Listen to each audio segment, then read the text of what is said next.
O medo é uma reação, a coragem uma decisão. E quando o medo se transforma a ponto de paralisar, incapacitar e limitar o seu funcionamento e a sua capacidade de sobreviver?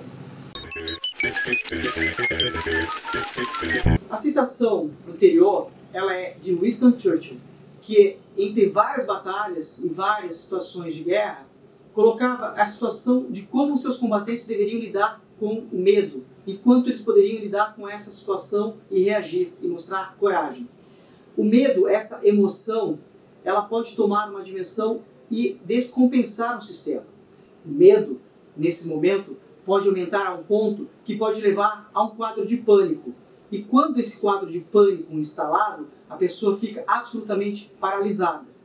O que nós podemos fazer para minimizar situações de medo que podem ser um pré-sinal para uma situação que vai virar um pânico? A gente precisa separar muito claramente o que é o medo real, que nos preserva, que nos ajuda, do que é o medo fake, uma coisa fabricada, uma coisa imaginada.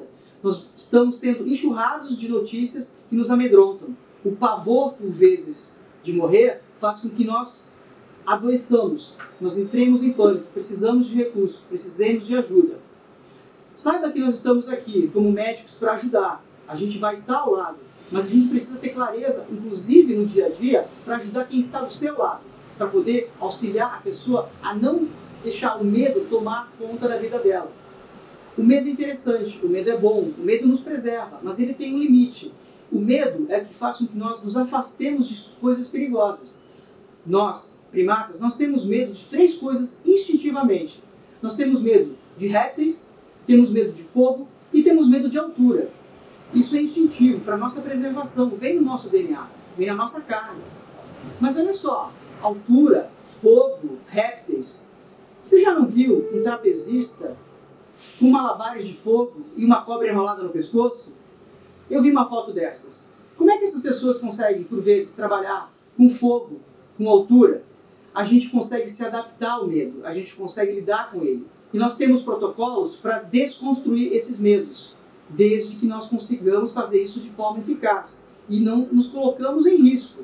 Uma situação importante que a gente vê hoje são fobias específicas. Por exemplo, a claustrofobia.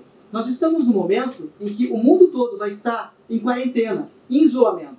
Algumas pessoas que sofrem de claustrofobia, que é o medo, que é uma doença lá do espectro da ansiedade, todo esse cluster da ansiedade que pode levar a uma fobia, que pode levar a um pânico, a claustrofobia, o medo de ficar em lugares fechados, ela pode deixar as pessoas apavoradas quando elas têm que ficar fechadas em suas casas por longos períodos.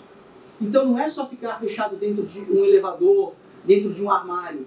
Por vezes ficar enclausurado dentro de um ambiente limitado também pode desencadear episódios de claustrofobia. Nós temos também a agorafobia, que é ao contrário, é uma fobia de lugares abertos, espaçosos, com muitas pessoas. E temos várias outras fobias. E como é que nós tratamos dessas fobias? A gente tenta, neurologicamente, desconstruir o medo das pessoas. Eu vou dar um exemplo. Imagine que você tem medo de barata. A barata, ela pode não fazer nada para você ou ela pode transmitir algumas doenças, mas o medo irracional pode fazer com que você não frequente alguns lugares ou entre em pânico quando você observa uma barata. Uma das técnicas cognitivas comportamentais, e eu vou dar um exemplo bem raso e básico, é a pessoa começa escrevendo o nome da barata, vendo o nome da barata, vendo depois um desenho de barata, vendo uma foto de barata, na sequência ela vê um vídeo de barata, depois ela pode ver uma barata viva, dentro de uma caixa blindada, depois ela pode ver uma barata solta no ambiente, mas isso feito de forma suave e tranquila. Em algumas situações, a gente precisa inclusive usar algumas medicações para dessensibilizar. Essa é uma forma suave para desconstruir medos. Agora, como eu vou fazer para desconstruir o medo insano de coisas impalpáveis? Como, por exemplo, uma virose mundial. As pessoas estão com medo de uma virose mundial, mas elas não conseguem palpar, elas não veem o vírus, elas não sabem onde estão. E o medo pode sabotar elas de uma forma absurda, a ponto de não comer mais, de não pegar comida que pode estar contaminada, a ponto de não conseguir mais tocar as suas vidas. Então é importante lidar com o medo. Nós temos protocolos de lidar com medo que podem ser feitos de forma online, Como, por exemplo, a fobia social é o medo, é a fobia da sociabilidade.